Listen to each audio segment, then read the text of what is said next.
자, 우리 시간 하나님을 경외하는 마음으로 자리에서 일어서시겠습니다.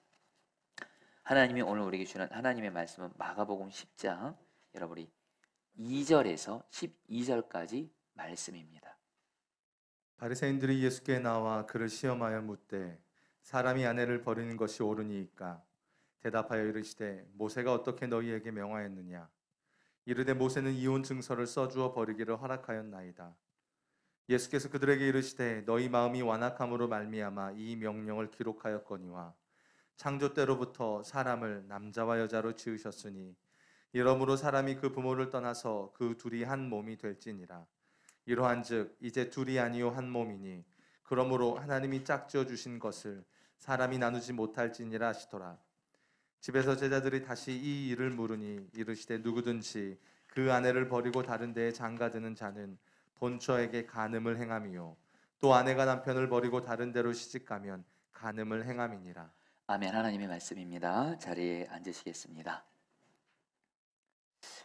제가 아는 한 목사님이 계신데 이 목사님이 목회를 하면서 교회가 굉장히 많이 부흥을 했습니다. 그런데 안타깝게도 이 목사님의 가정에 문제가 생겼습니다. 이 목사님이 그 평상시에 목회에 빠지시면서 가정을 잘 돌보지 않았고요. 그 결과 아내 사모님이 우울증에 걸리게 됐고 그 가정이 이렇게 흔들리는 그런 그 위기를 겪었습니다. 그때 이 목사님이 굉장히 혼란스러웠다고 합니다. 목사님이 생각하는 삶의 우선순위는 첫째는 물론 하나님과 나와의 관계고 두 번째는 바로 교회 사역. 목회자니까 사역이 중요하지. 목회가 두 번째고 그리고 나서 여러분 가정이었다고 합니다. 그런데 아내 사모님이 우울증에 걸리고 또 집을 나가고 이러면서 가정이 흔들리게 되면서 목회까지도 흔들리는 위기를 겪게 된 겁니다. 이 일로 목사님이 주님께 기도하는 중에 주님이 이 목사님에게 너의 우선순위가 잘못되었다고 하면서 우선순위를 바로잡아 주시더래요. 첫째는 물론 주님과 나의 관계가 제일 중요하고요. 그리고 나서 둘째가 아내와의 관계, 셋째는 자녀와의 관계, 그리고 마지막으로 교회 사역이다. 이런 말씀을 주셨다는 거예요. 실제로 성경을 보니까 또 이게 맞습니다. 그래서 이 목사님은 정말 늦었지만 지금이라도 올바른 우선순위를 가지고 목회가 아닌 가정을 우선으로 두면서 나아갔을 때 결국에는 사모님과의 관계도 회복돼서 결국에는 가정이 회복되고 결국엔 목회도 회복됐다. 이런 내용을 여러분 책에서 제가 이렇게 읽은 적이 있습니다. 자, 성도님들, 우리 이 목사님의 이야기는 우리 모두에게도 다 여러분 적용된다는 걸 다 기억하시길 바랍니다. 저도 그렇고 여러분도 그렇고 우리는 여러분들 밖에서 물론 일 중요합니다. 교회를 이렇게 목회하는 저도 교회 사역이 참 중요하죠. 근데 여러분 성경에서 주님은 말씀하십니다. 사역보다 목회보다 바깥 일보다 가정이 먼저입니다. 가정 무너지면 다 무너집니다. 가정만 바로 서 있으면 밖에 어떤 어려움이 와도 얼마든지 회복될 수 있습니다. 정말 가정이 중요한데요. 여러분 오늘 말씀을 전하면서 오늘은 예수님이 가정에 대한 말씀을 여러분 이렇게 하시는데요. 오늘 말씀을 전하면서 갈망이 있습니다. 주님께서 저를 포함한 우리 모든 목회자 성도님들의 가정을 지금 우리의 가정마다 다 여러 모양의 문제와 고난과 심지어는 오늘 말씀을 듣는 분 중에는 이혼의 위기가 있거나 가정에 우환이 있거나 이런 분들이 있다면 정말 주님께서 오늘 이 예배를 통해서 말씀을 통해 우리의 가정에 은혜를 부어주셔서 정말 주님께서 성도들의 가정을 다 살려주시기를 회복시켜 주시기를 주님의 이름으로 축복합니다. 여러분 오늘 말씀에서 종교 지도자인 바리새인들이 예수님을 시험하기 위해서 이렇게 질문합니다. 2절 말씀 같이 읽겠습니다. 바리새인들이 예수께 시작. 바리새인들이 예수께 나와 그를 시험하여 묻되 사람이 아내를 버리는 것이 옳으니까. 바리새인들이 예수님을 시험하는데요. 시험하면서 어떤 질문을 했냐면 한마디로 이혼에 대해서 질문한 겁니다. 예수님, 남자가 아내와 이혼해서 아내 버리는 거 옳습니까? 이렇게 묻는 거예요. 여러분, 왜 바리새인들이 예수님에게 이 질문을 하면서 예수님을 시험하고 있냐면, 여러분 그 당시에 여러분들 그 두 가지 분위기가 여러분 있었기 때문에 그렇습니다. 하나는 뭐냐면, 그 당시 이스라엘을 다스리고 있던 왕이 헤롯 왕이었는데요. 이 헤롯 왕이 원래 자기 아내가 여러분들 얼굴이 못생겼다고, 성경학자들이 하면 자기 아내가 얼굴이 못생겼다고 아내를 버립니다. 일방적으로 이혼합니다. 그리고 다른 얼굴이 이쁜 여자와 결혼을 합니다. 재혼을 하는 거죠. 이것에 대해서 세례 요한이 헤롯 왕을 비판합니다. 하나님이 분명히 성경 말씀에서 구약율법에서도 이혼하지 말라 말씀하셨기 때문에 비판을 하니까 결국엔 헤롯이 어떻게 하죠? 결국엔 세례 요한을 죽입니다. 여러분, 예수님이 만약에 이혼이 죄다 이렇게 말하는 순간, 헤롯의 귀에 만약에 이 예수님의 말이 들어가면 헤롯이 예수님을 죽일 수 있는 겁니다. 예수님을 함정에 빠뜨리고 바리새인들이 이런 질문을 하는 거예요. 또 하나, 그 당시에 여러분 랍비들이 이 이혼에 대해서 두 가지 여러분 학파가 있었습니다. 한 학파는 샴마이 학파고 다른 하나는 힐렐 학파인데, 이 샴마이 학파는 배우자가 가늠한 것 외에는 이혼은 절대 안 된다는 엄격한 보수적인 입장을 갖고 있었고요. 힐렐파는 가늠 이외에도 아내가 남편에게 잘못하거나 남편이 아내가 싫어지면 얼마든지 이혼할 수 있다. 심지어는 여러분 기록에 보면 이런 기록이 있어요. 아내가 남편 밥 해주다가 밥 태워도 이혼해도 된다. 이런 말도 안 되는 여러분들. 그러니까 여러분들 굉장히 힐렐파는 여러분 이혼에 대해서 열려 있었어요. 이 두 학파가 굉장히 첨예하게 대립을 하고 있었는데, 예수님이 이 중에서 이혼해도 된다, 안 된다, 뭘 말해도 예수님은 당연히 여러분 문제에 걸리게 되는 거예요. 여러분, 이처럼 이혼에 대한 질문을 받으신 예수님께서요, 오늘 말씀에서 성경적인 이혼관에 대해서 말씀을 합니다. 그리고 나아가 성경적인 결혼이 또 어떤 것인지, 또 우리가 가정을 지키기 위해서 어떻게 되는지 말씀하십니다. 성도님들, 저는 오늘 말씀을 준비하면서 사실은 솔직히 좀 많이 좀 어려웠습니다. 왜냐하면 우리 성도님들 중에는 이혼한 분들이 있습니다.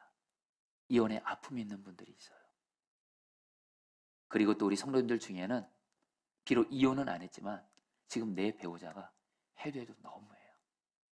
인간적으로 생각할 때 이혼할 수밖에 없는 그런 상황까지 있는 분들이 여러분 있습니다. 여러분, 그런 분들이 있는 걸 생각하면서 오늘 이혼에 대한 예수님의 말씀을 전하는 게 사실 쉽지가 않았습니다. 그래서 간절히 기도하게 돼요. 주님, 또 목사는 여러분들 주님의 말씀을 그대로 전해야 되잖아요. 사람들 두렵다고, 사람들 마음에 듣기 어려운 말 하면 안 된다 그래서 하나님 말씀 왜곡되기 전하면 안 되잖아요. 그러나 여러분, 결론부터 말씀드리면 주님의 말씀은 언제나 우리에게 회복과 희망과 위로를 주십니다. 그래서 오늘 말씀을 전하면서 정말 주님을 의지합니다. 이미 부부로 있으신 성도님들뿐만이 아니라 이미 이혼의 아픔 있는 성도님들에게 오늘 말씀이 정말 힘이 되고 위로가 되고 희망이 될 수 있도록 정말 주님을 의지하면서 말씀을 전하려고 합니다. 자, 여러분, 예수님께서 여러분 바리새인들이 예수님께 이혼에 대해 묻자 예수님이 어떻게 대답을 하시냐면요, 직접적인 대답을 하시기보다 모세가 구약 성경에서 뭐라고 말했냐 이렇게 물으세요. 여러분, 그러니까 여러분 바리새인들이 뭐라고 말합니까? 4절 말씀 같이 읽겠습니다. 이르되 모세는, 같이 읽겠습니다. 시작. 이르되 모세는 이혼 증서를 써주어 버리기를 허락하였나이다. 바리새인들이 말합니다. 예수님께 모세는 한마디로 신명기 24장에서 이혼 증서를 써줘서 이혼할 수 있다고, 하나님이 이혼을 허락하셨다고, 모세가 이렇게 말했다고 얘기를 해요. 여러분, 바리새인들이 말한 이 말 겉으로 볼 땐 성경적으로 분명히 맞는 말입니다. 그리고 예수님이 율법에 완전히 정통하신 분이시잖아요. 그걸 몰라서 바리새인들이 물어본 게 아니에요. 근데 예수님이 정말 뭘 말씀하고자 하신 거냐면, 신명기 24장에서 모세가 어떤 부부가 이혼할 때 이혼 증서를 써서 이혼을 해라 이렇게 허락한 것은 본래 하나님의 의도가 아니었다는 걸 말하고 싶은 거예요.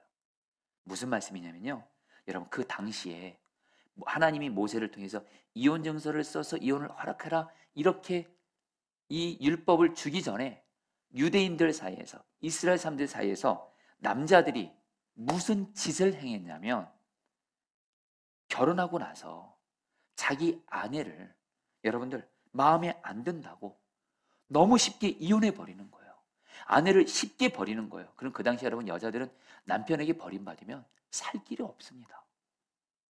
그러니까 여러분들, 여자들이 너무 고통을 당하는 거예요.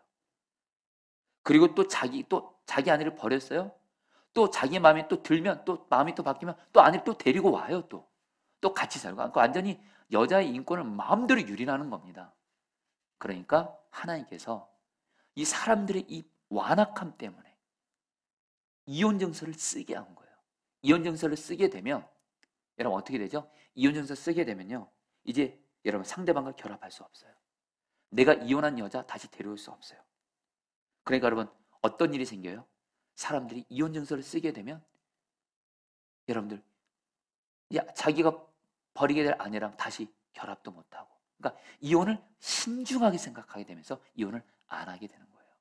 여러분, 한마디로 하나님이 모세를 통해서 이혼 증서 써줘서 여러분들 이혼을 허락한 것은, 그러니까 이혼 증서 써가 마음껏 쓰면서 이혼해도 된다 이게 아니고요, 어떻게든 사람들이 그렇게 완악하니까, 죄성이 있으니까 자기 배우자 소중히 여기지 않는, 조금만 싫어지면 버리려고 이혼하려고 하는 이 사람의 마음의 완악함 때문에 부득이하게 이혼 증서라는 이런 제도를 만들었다는 거예요.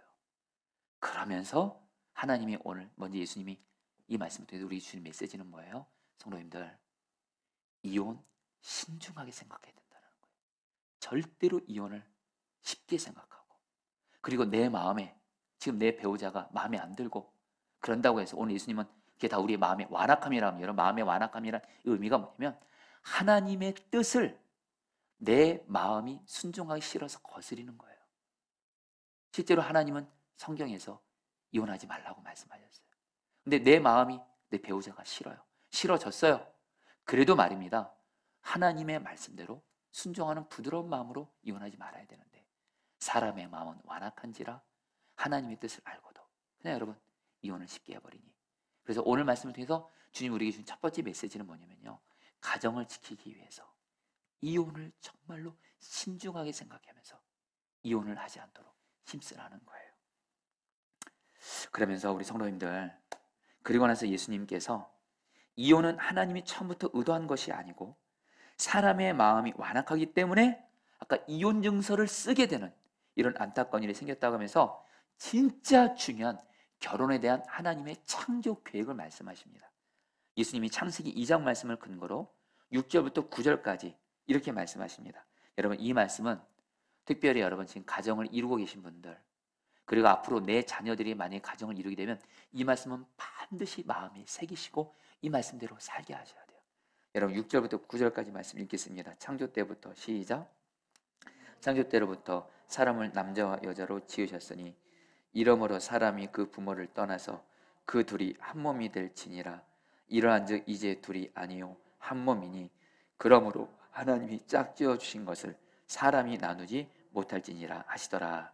여러분, 이 말씀은 예수님이 창세기 2장에서 하나님이 아담과 하와를 창조하시고 아담과 하와를 부부가 되게 하신 후에 하신 말씀이에요. 바로 가정을 만드신 하나님께서 어떻게 가정을 세워야 될지 하나님의 가정 설계도를 말씀하신 거예요. 그래서 이 말씀대로 순종하면 말입니다, 가정은 세워지고 행복하게 되는 거고요. 이 말씀대로 순종하지 않으면 가정은 불행해지고 무너지는 거예요. 여러분, 근데 결혼에 대한 하나님의 가정 설계도 핵심은 뭡니까? 여러분, 예수님이 말씀하세요. 사람이 부모를 떠나서 아내와 한 몸이 되라 하면서 여기서 먼저 부모를 떠나서, 자 성도님 따라하십니다. 부모를 떠나서. 성도님들, 하나님의 가정 설계도 제일 중요한 건 첫 번째입니다.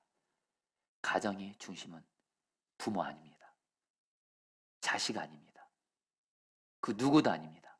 오직 부부입니다. 가정의 중심을 부부로 둘 때 여러분 비로소 가정은 행복해지는 거예요. 가정의 중심을 부부가 아닌 부모님께 둬요. 자식에게 둬요. 다른 그 무엇 어떤 사람으로도요. 반드시 가정에 문제가 생깁니다. 조금 더 와닿게 말씀드릴게요. 성도님 중에 지금 가정에 어떤 의사결정들을 할 때 혹시 내 배우자의 의견보다 부모님의 의견을 더 소중히 여기고 있습니까? 어떤 일을 결정할 때 내 자녀의 의사를 내 배우자의 의견보다 더 소중히 여기고 있습니까? 그렇게 하시면 안 됩니다. 물론 부모님의 의견 존중해야죠. 내 자녀의 의견 존중해야죠. 그러나 반드시 배우자와 먼저 여러분 나누셔야 돼요. 너무도 많은 가정들이 그 가정의 중심에 부모님을 둡니다. 그래서 내 배우자의 의견들은 다 그냥 이렇게 여러분들 무시가 돼버리잖아요. 큰일 납니다. 저는 지난날 가정의 중심을 부모로 둬가지고 내 배우자의 의견들은 다 무시가 되고 오직 부모의 의견만이 내 가정을 다 이끌어요. 반드시 문제 생기더라고요. 성도님들 조금만 생각해 보시죠. 진짜 우리 부모님을 기쁘게 해드리고 우리의 자녀를 행복하게 해주는 건 뭘까요? 부부가 가정의 중심을 부부로 둬요. 그래서 부부가 행복하면 부모님도 행복하고 자녀도 행복해집니다. 그러나 반대로 부부가 행복하지 않으면 결국 부모님도 불행해지고 자녀도 불행해지는 거예요. 성도님들 가정의 중심을 오직 부부로 두시기를 축복합니다. 그러면서 여러분 오늘 말씀에서 제일 많이 나오는 하나님의 가정설교도 부부는 한 몸이라는 거예요. 둘이 아니라. 성도님 따랐습니다. 부부는 한 몸이다. 너무 잘하는 말씀인데 여러분 이 의미를 다시 한번 좀 이 말씀을 좀 여러분에게 좀 설명해 드리고자 합니다. 부부가 한 몸이라는 첫 번째 의미는 여러분들 너무 단순합니다. 한 몸은 여러분들 같은 장소, 같은 집, 같은 방에 있다는 거예요. 부부는 한마디로 결코 다른 장소, 다른 방 있으면 안 돼요. 부부는 한 몸이기 때문에 같은 방, 같은 장소, 한 집, 한 방에서 지내는 게 한 몸이에요. 그래서 여러분 사도 바울은 고린도전서 7장에서 부부가 기도하는 것 외에는 결코 각방 쓰지 말라 이렇게 말씀하세요. 자, 성도님들 간절함은 나눕니다. 부부는 한 몸이다. 같은 장소, 같은 집, 같은 방입니다. 이 부부의 한 몸됨을 반드시 힘써 지키시기를 축복합니다. 부부가 장소를 다르게 하고 다른 집 살고 각 방을 쓰게 되면 문제 생깁니다. 한 방에서 아무리 부부 사이가 어떤 어려움이 있어도 한 방을 사수하시기를 주의 이름으로 축복합니다. 왜 아멘을 안 하세요, 여러분들? 여러분 제가 오래전에 선화목장에 사역할 때 어떤 한 여자 성도님이 새 가족으로 오셨는데 제가 그 성도님을 신방하면서 좀 이상한 게 있어요. 혼자서 교회 근처에 집을 얻었어요. 그래서 결혼하시냐니까 결혼했대요. 남편이 있대요. 남편이 캐나다에 있대요. 또 어떻게 된 거냐 하니까 본인이 캐나다에서 신앙생활을 하는데 마음에 드는 교회가 없더라는 거예요. 진짜 주님을 잘 믿고 싶은데 마음에 드는 교회가 없는데 선한목자교를 인터넷 통해서 보게 된 거예요. 그래서 내가 선한목자교 가서 신앙생활해야 되겠다. 그래가지고 여러분들 일방적으로 남편과 떨어지기로 하고 그냥 여러분들 한국을 와서 교회 근처에다 집을 얻은 거예요. 제가 만나보니까 이 성도님이 얼마나 주님을 잘 믿고 싶어 하신 갈망이 대단하시더라고요. 근데 제가 뭐라고 말씀드렸을까요? 성경에 의해서 말씀드렸잖아요. 성도님, 주님을 갈망하는 그 마음은 귀하지만 하나님 말씀에 불순종하면서 주님 갈망하는 거 헛된 겁니다. 주님이 부부는 한 몸이라고 한 장소 같은 집 같은 방 안에 있으라고 했습니다. 캐나다로 돌아가십시오. 그렇게 하셔야 됩니다. 근데 안 받아들이시더라고요. 그런데 제가 부탁을 했어요. 성도님 저랑 5번 정도만 저랑 만나십시오. 그래서 제가 유기성 목사님이 쓰신 가정에 대한 제 가정 설교들을 가지고 5주를 제가 가정 교육을 섬기겠다고. 그러면서 마침 너무 감사한 게 이 남편분이 성도님의 남편분이 아내를 찾으러 온 거예요. 캐나다에서 한국으로. 그래서 이 부부를 5번 정도를 기억합니다. 같이 성경에서 하나님의 가정 설교들 하나하나 말씀을 드렸을 때 다 끝나게 됐을 때 아내 성도님이 부부는 한 몸이라 이 말씀에 순종하기로 하시고 캐나다로 가게 된 줄 믿습니다. 그래서 연락이 왔더라고 얼마 후에 목사님 우리 부부 아이가 없었는데 아이가 생겼어요. 성도님들, 한 가정을 살리는 주님의 통로로 쓰임받는 그 기쁨이 너무 크더라고요. 성도님들, 부부는 한 몸이다. 꼭 기억하시고요. 또 하나, 여러분들, 부부가 한 몸이라는 얘기는 성도님 이걸 꼭 기억하시기 바랍니다. 예수님 말씀하셨습니다. 이제 부부는 둘이 아니라 하나다. 이 말은 여러분들, 내 배우자가 곧 나라는 겁니다. 내 아내가 곧 나고 내 남편이 곧 나예요. 부부는 하나라는 거예요. 그래서 여러분들, 우리가 배우자를 대할 때 곧 나라고 생각하고 잘 대해주라는 거예요. 가장 어리석은 사람이 어떤 사람이냐? 내 배우자를 괴롭히는 거예요. 힘들게 하는 거예요. 어렵게 하는 거예요. 그건 나를 곧 괴롭히는 거예요. 여러분, 어떤 행복한 부부가 있었어요. 아내가 남편에게 묻습니다. 여보, 당신은 내가 잘못한 거 알면서 왜 자꾸 나를 이렇게 져주고 사랑해 주는 거야? 그러자 남편이 이렇게 대답했다고 그랬대요. 당신과 나는 한 몸인데 내가 나와 싸워서 뭐가 좋겠어? 여러분, 꼭 집에서 여러분들 꼭 이대로 해보세요. 여러분들, 여러분, 배우자가 곧 납니다. 그리고 여러분, 부부가 하나라는 의미는 사랑으로 하나 된다는 뜻이에요. 사랑으로 하나 된다는 건데, 문제는 뭐냐면 부부가 너무 다르다는 겁니다. 부부가 너무 다르니까 거기서 갈등도 생기고 분열과 미움도 생기는 건데, 여러분, 이것에 대해서 성경은 뭐라고 말씀하냐면, 부부가 하나 된 것은 내가 노력해서 이루는 것이 아니라 이미 하나님께서 결혼하는 순간 부부는 하나가 되었다고 약속의 말씀으로 주셨어요. 여러분, 이것에 대해서 에베소 5장 31절 32절 말씀 같이 읽겠습니다. 그러므로 사람이, 읽겠습니다. 시작. 그러므로 사람이 부모를 떠나 그의 아내와 합하여 그들이 한 육체가 될지니 이 비밀이 크도다. 나는 그리스도와 교회에 대하여 말하노라. 여러분, 에베소 5장에서 사도 바울이 주님의 말씀 이렇게 전합니다. 부부는 하나라는 거예요. 근데 어떻게 하나냐? 예수님과 교회가 하나인 것처럼, 여러분, 저와 여러분들도 예수 그리스도의 십자가 은혜로 죄사함 받고 예수님이 지금 내 마음 안에 오심으로 말미암아 예수님 포도나무 나는 가지 예수님과 나는 한 몸이 되었습니다. 아멘. 여러분, 예수님과 하나 된 거 어떻게 하면 될까요? 내가 예수님과 하나 되려고 애쓰는 건 두 번째입니다. 예수님과 내가 하나가 되었다고 먼저 믿으셔야 돼요. 예수님과 나는 하나가 되었습니다. 이 복음을 믿으면 예수님이 바라봐지고 예수님과 친밀히 교제 동행이 되어지게 됩니다. 똑같이 사도 바울이 말합니다. 예수님과 우리가 하나가 된 것이 이미 십자가에서 이루어진 것처럼 부부는 이미 하나가 되었다는 거예요. 오늘 말씀도 보세요. 예수님 뭐라고 말씀하죠? 이제 부부는 둘이 아니라 하나다, 이렇게 말씀하죠. 하나가 될 것이다가 아니에요. 하나다 말씀하셨어요. 여러분들이 해야 될 중요한 일이 있습니다. 부부가 서로 아무리 다르고 서로 맞추기 어렵다 할지라도 이때마다 여러분, 우리 부부는 한 몸입니다. 하나입니다. 이 약속을 믿고 나아갈 때 주님이 우리를 하나 되게 하신 줄 믿습니다. 여러분, 오래전에 이거에 대해서 하나님이 너무도 분명하게 경험하게 하신 일이 있었습니다. 이전에도 여러분에게 좀 나누긴 했지만, 제가 서나무체 부목사로 섬겼을 때 어떤 한 남자 성도님이 저를 급히 찾아오셨습니다. 그래서 이 성도님이 뭐라고 말씀하냐면, 자기 아내랑 한 번은 어떤 신앙적인 문제로 부부싸움을 했대요. 부부싸움을 했는데 결국에 아마 그날 심하게 싸웠나 봅니다.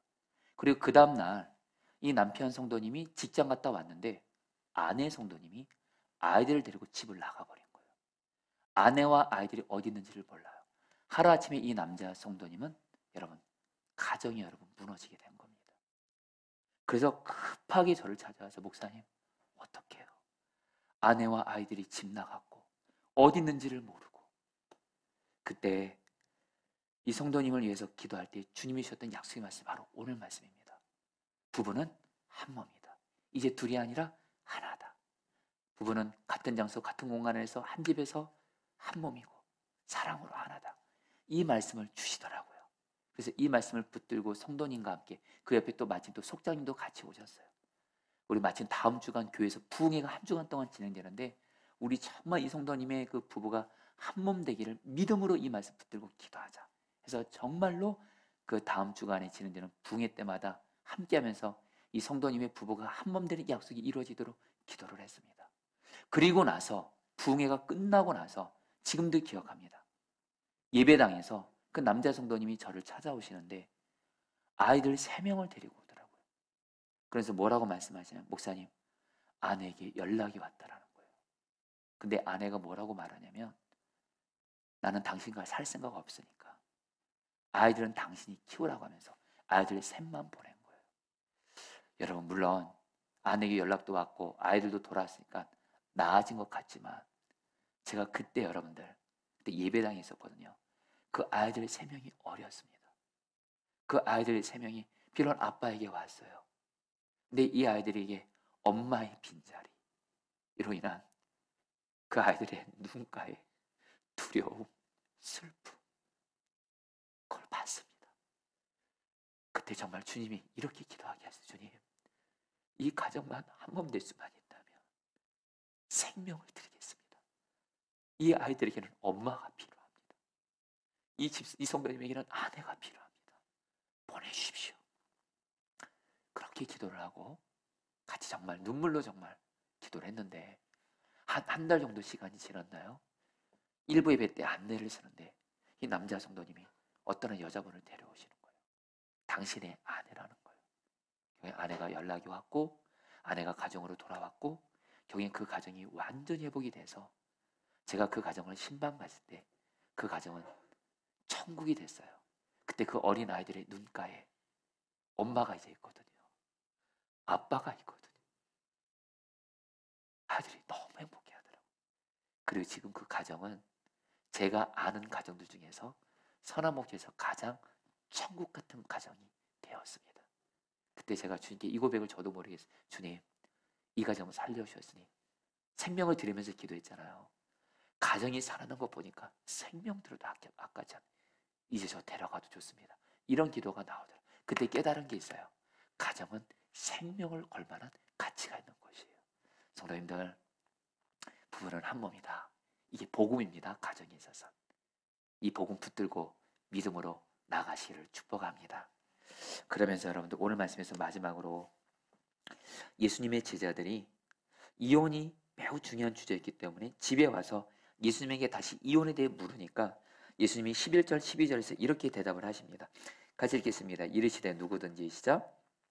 이르시되 누구든지 그 아내를 버리고 다른 데에 장가드는 자는 본처에게 간음을 행하며 또 아내가 남편을 버리고 다른 데로 시집을 가면 간음을 행함이니라. 여러분들 예수님께서요 남편이 아내를 버리고 다른 여자와 결혼하는 거 원래 아내에게 간음죄를 행하는 것이고 또한 아내가 자기 남편 버리고 다른 남자와 결혼하면 간음죄를 행하는 것이라고 말씀하세요. 한마디로 하면 이혼은 죄라는 거예요. 성도님들, 제가 그래서 사실 오늘 이 말씀을 전하는 게 좀 쉽지가 않았습니다. 우리 사랑하는 성도님들 중에는 지난날 정말 기가 막힌 사연으로 인해서 이혼한 분들이 있습니다. 이런 분들에게 오늘 주님의 말씀은 이혼은 죄다 이렇게 말을 해야 돼요. 그러나 전할 수밖에 없죠. 지금 부부를 이루고 있는 성도님들에게 이혼은 죄다라고 주님이 말씀하시면서 이혼하지 말라라는 거예요. 그리고 비록 지금 내가 이혼을 했을지라도 여러분들 내 자녀들이 앞으로 여러분 세워갈 그런 가정은 하나님 이혼하지 않는 부부가 한 몸 된 가정 되라고 우리 주님은 오늘 우리에게 이혼이 죄라고 분명히 말씀하시는 거예요. 근데 여러분들 성경을 보니까요 이혼이 합법화되는 경우가 있습니다. 2가지가 있습니다. 하나는 배우자의 간음입니다. 배우자가 음행을 행해요. 오늘 말씀과 동일 본문인 마태복음 19장에 보면 예수님이 배우자가 음행을 하면 내 배우자가 아니야 다른 이성과 음행을 하면 그거는 이혼의 사유가 될 수 있다고 예수님도 말씀하셨어요. 근데 여러분 여기서 말하는 음행은요 한 번 실수하는 그런 음행을 말한 것이 아니고요 습관적인 음행, 습관적인 외도를 말합니다. 그리고 또 하나 이혼이 합법적인 경우가 또 하나가 나옵니다. 고린도전서 7장에 만약 내 배우자가 일방적으로 나를 버려서 행방불명이 돼요. 그러니까 내 배우자가 종족을 감췄어요. 그래서 내 가족을 버렸어요. 이런 경우는 여러분들 이혼이 합법화가 된다라는 거예요. 이런 경우를 제외하고서는 우리 주님 말씀하세요. 이혼은 죄라는 거예요. 근데 여러분들 이 부분에서 여러분들 꼭 들으시는 말씀이 있습니다. 이혼 분명히 죄입니다. 그리고 말라기 2장 10절 보면 하나님은 이혼을 미워하신다고 말해요. 여러분 이 의미를 정확히 이렇게 들으셔야 됩니다. 우리 주님은 이혼이라는 죄를 미워하시는 거지. 지난날 이혼에 아픔이 있었던 그 이혼의 그 죄를 지었던 그 사람은 여전히 변함없이 용서하시고 사랑하시는 줄 믿습니다. 그렇기 때문에 여러분들 주변에 이혼의 아픔이 있는 분들 함부로 판단하고 정죄하시면 안 돼요. 주님의 마음으로 여러분들 사랑으로 잘 섬기고, 그리고 여러분들 정말 그 성도님이 이혼한 중에도 정말 주님을 나의 신랑 삼고 주님을 나의 아버지 삼고 그분이 정말 가정을 정말 잘 여러분 지켜갈 수 있도록 사랑으로 대해주는 우리 포도나무 교회가 되기를 축복합니다. 우리 절대로 이혼한 분들 정죄하지 맙시다. 판단하지 맙시다. 그러면서 여러분들 간절히 나누는 것은, 지금 부부이신 분들 중에 내가 지금 부부가 위기 가운데 있어요. 해도 해도 내 배우자가 너무한 것 같아요. 그런 분들이 있다면 여러분들 지금 드리는 말씀을 꼭 들으시길 바랍니다. 여러분, 제가 앞서 말씀드렸죠. 성경에서 이혼이 합법화되는 경우가 두 가지가 있다고요. 하나는 배우자의 외도, 또 하나는 배우자가 나를 일방적으로 버리고 나갔을 때. 근데 여러분들 그럼 이 얘기 듣고 그러면 배우자가 음행을 하도 어떤 죄를 지면 이혼해도 되는구나. 여러분, 여기서 결론을 맞추면 안 됩니다. 성경은 거기까지 말하지 않습니다. 여러분, 예수님께서 뭐라고 말씀하셨죠? 십자가의 은혜로 원수까지 사랑하라고 하셨습니다. 우리 주 예수님께서는 여러분, 물론 이혼이 합법화된 경우에 해당이 돼서 내 배우자와 이혼하는 거, 여러분 그래서 이혼할 수 있습니다. 근데 여러분들 더 선한 일이, 하나님 앞에서 더 귀한 일이 있습니다. 십자가의 은혜.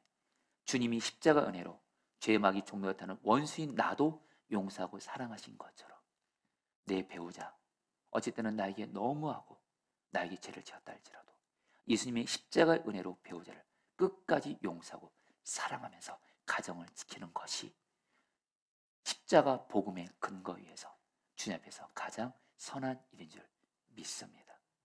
그러면서 성도님들, 목회를 하다 보면 정말 이혼 얘기 가운데 있는 성도들 얘기를 들으면 여러분들 솔직히 말씀드릴게요. 제가 봐도 그 성도님의 배우자에게 너무 그 성도님이 잘못돼요. 제가 봐도 그런 성도님과 그런 배우자 살라고 말하기 힘들 정도로, 솔직한 마음은 정말 성도님이 이혼한다 그래도 저도 뭐라 할 말이 없을 정도로 정말 그 배우자가 여러분 나를 힘들게 할 때가 있습니다. 여러분, 이때는 어떻게 해야 될까요? 여러분, 이때 여러분 결코 이 말을 쉽게 얘기하는 건 아닙니다만 성경에 의지해서 말씀드립니다. 저와 여러분들은 진정으로 나를 행복하게 해주신 분은 나의 포도나무 되시는 예수님밖에 없습니다.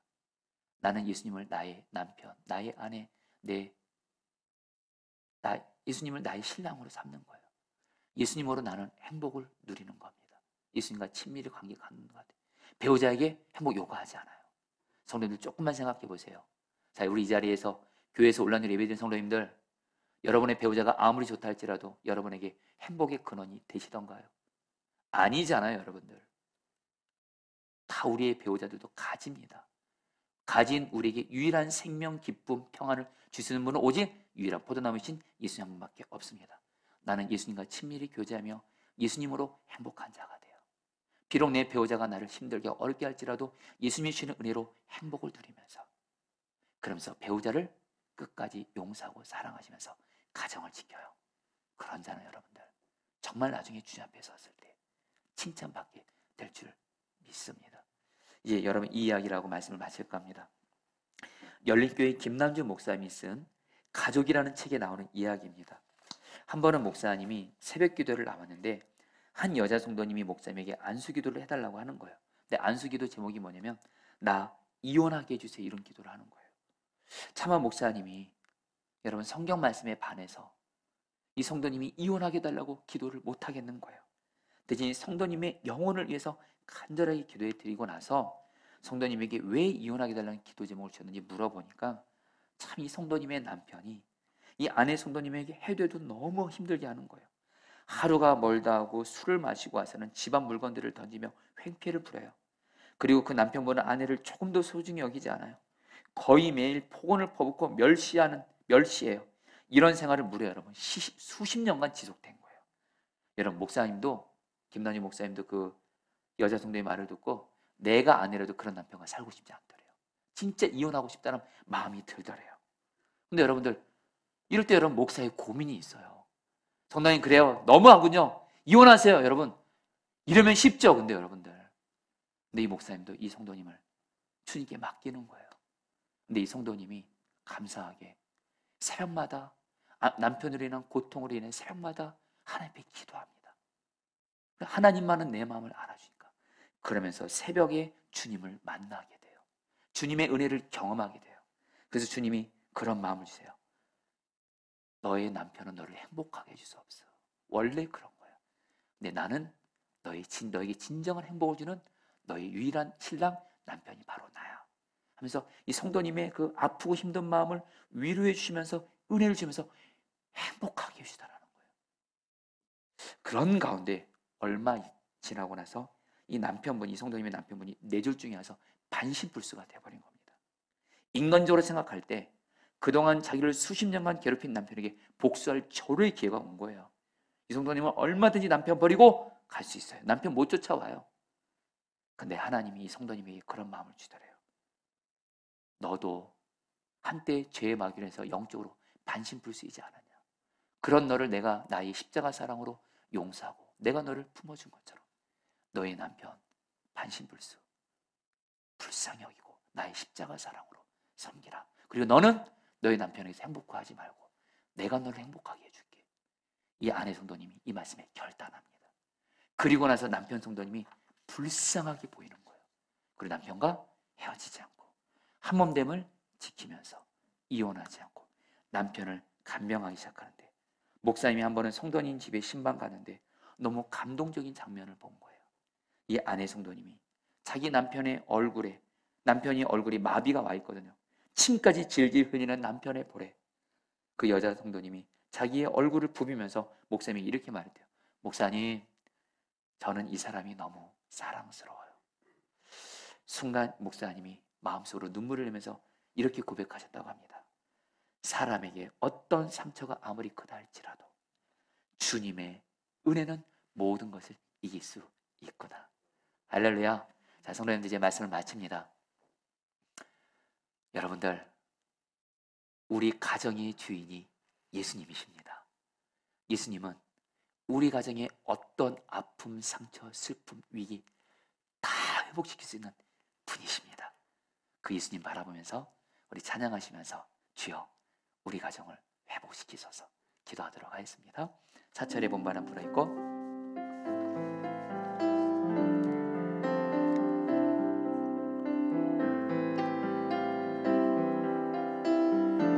이 찬양이 우리의 가정이 이루어지길 축복합니다.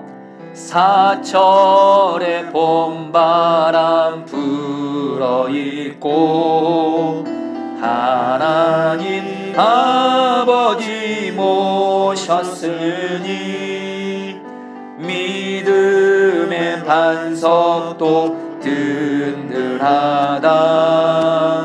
우리 집 즐거운 동산 고마워라 임마누엘, 고마워라 임마누엘, 예수만 섬기는 우리 집 고마워라 임마누엘, 복되고 즐거운 한 어버이 우리를 고이시고 어머니 우리를 보이시 동기들 사랑에 뭉쳐있고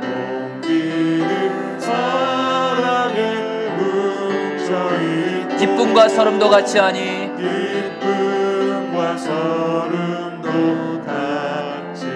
한간의 초가도 천국이라 천국 고마워라 임마누엘, 고마워라 임마누엘, 예수만 섬기는 우리 집 고마워라 임마누엘, 복되고 즐거운 아침과 저녁에 수고하여 아침과 저녁에 수고하여 다 같이 일하는 온 식구가 한 상에 둘러서 먹고 마셔. 여기가 우리의 낙원이라. 여기가 우리의 낙원이라. 고마워라 임마누엘, 고마워라 임마누엘. 예수만 섬기는 우리 집. 고마워라 임마누엘. 복되고 즐거운 하루와 하루. 우리 사랑하는 성도님들, 우리 가정에서 두 가지 기도를 같이 하겠습니다. 먼저 첫 번째로, 여러분, 주님, 나에게 주님의 은혜를 부어주셔서 내가 주님 한 분으로 행복한 자가 되게 해주십시오. 이젠 더 이상 나의 배우자, 가족들에게 행복 요구하지 않고 진정한 나의 신랑은 주님이십니다. 우리는 그동안 물론 배우자 소중하죠. 그러나 배우자가 우리 포도나무 아닙니다. 주님, 주님만이 나의 유일한 참 포도나무입니다. 주님, 내게 은혜를 주셔서 주님과 친밀히 동행하면서 주님이 주시는 행복으로 내가 주님 때문에 행복한 자가 되게 해주십시오. 그런데 두 번째로, 주님, 우리 가정에 은혜를 주셔서 십자가의 은혜는 우리 가정의 어떤 아픔도 치유합니다. 우리 가정에 아프고 힘든 거, 골마 있는 거, 주님 십자가의 은혜로 우리 가정을 부어주셔서 우리 가정을 회복시키시고 치유하여 주시고 천국 같은 가정이 되게 하여 주옵소서. 주여 한번 부르셔 기도하시겠습니다. 주여. 주님 기도합니다. 주님 기도합니다. 주님 우리에게 은혜를 부어주셔서 주님과 동행하면서 주님 한 분으로 행복한 자가 되게 해주십시오. 진정 주님만이 나의 유일한 포도나무입니다. 주님으로 행복한 자가 되게 하소서. 주님으로 행복한 자가 되게 하시고 배우자에게 행복 요구하지 않고 사랑만 하게 하여 주시옵소서. 끝까지 배우자를 용서하고 사랑만 하게 하여 주시옵소서. 하나님, 우리 가정에 주님의 은혜를 구합니다. 주님의 보혈을 덮어주시고 십자가 은혜를 허락해 주셔서 하나 되게 하소서. 한 몸 되게 하소서. 정 같은 가정이 되게 하여 주시옵소서. 은혜 베풀어 주시옵소서.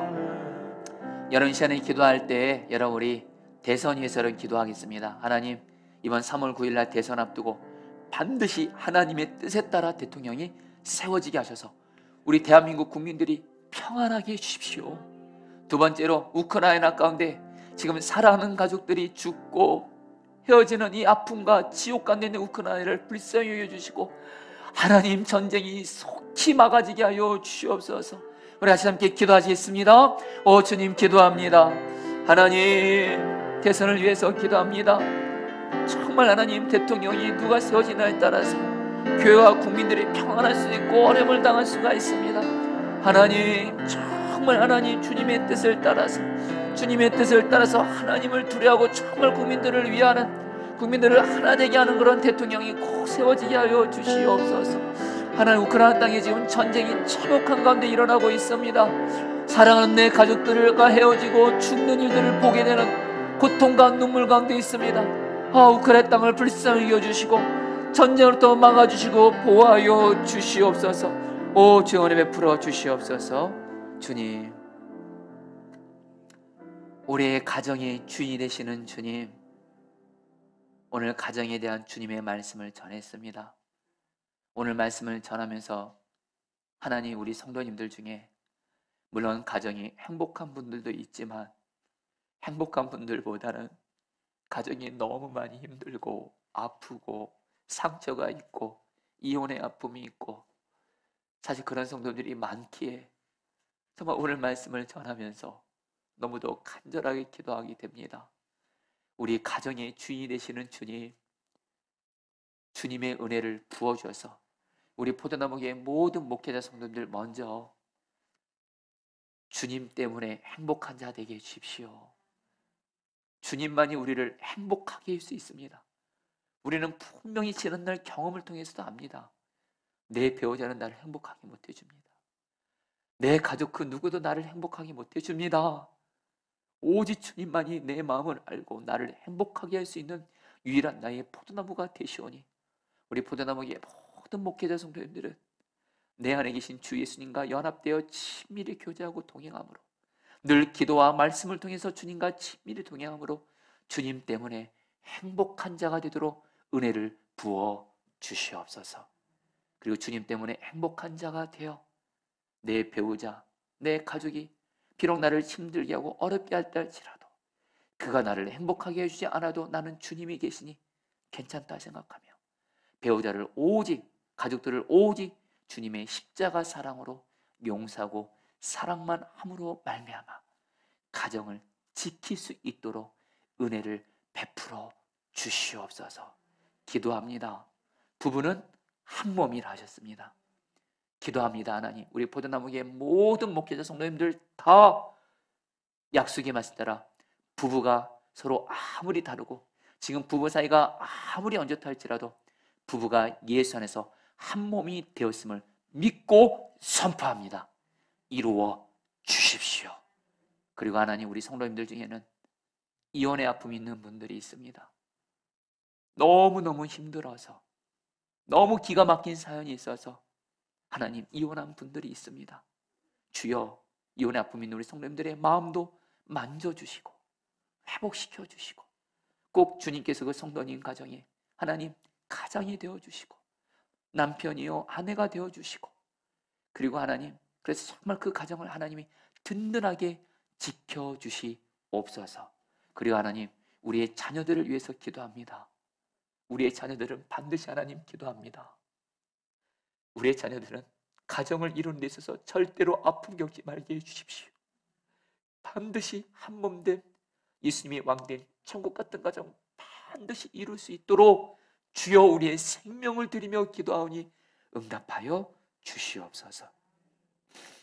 주님, 이제 대선이 얼마 안 남았습니다. 하나님, 또 아직 우크라이나 땅에 지금 전쟁이 일어나 지옥 같은 비참한 현실 가운데 있는데 우리 포도나무교회 목회자 성도들이 정말 내일부터 시작되는 나라와 열방을 위한 이 특별기도 기간에 지금 내가 아무리 힘들다고 하지만 하나님, 우크라이나에 있는 이들보다 더 힘들겠습니까? 정말 주님의 마음 품고 대선과 우크라이나 땅을 위해서 주님의 마음으로 계속 기도하게 하셔서 하나님, 우리 포도나무교회의 기도를 받아주셔서 이번에 대통령 선거 하나님의 뜻에 따라 대통령이 세워지게 하여 주옵시고 우크라이나 전쟁 하나님께서 속히 하나님 맞춰지게 하여 주시옵소서. 지금 마음을 들여서 물질을 드렸습니다. 이 물질 하나님이 기뻐하시는 곳에 쓰여지게 하여 주옵시고 우리 사랑하는 성도들, 사실 가정에서도 물질의 문제로 인해서 가정에 갈등과 문제가 생길 때가 있습니다. 주여, 우리 성도들 다시 한번 물질의 주인 되시는 주님과 동행하며 주님으로부터 물질의 축복도 받아서 가정의 피로도 채우고 나보다 가난하고 약한 자들에게 나누며 살게 하여 주시옵소서. 감사하며 지금은 주 예수 그리스도의 은혜와 하나님 아버지의 사랑하심과 성령님의 교통하심과 충만하심이 우리 사랑하는 포도나무교회 모든 목회자 성도들의 가정 가운데 영원히 함께 하시기를 축원합니다. 아멘.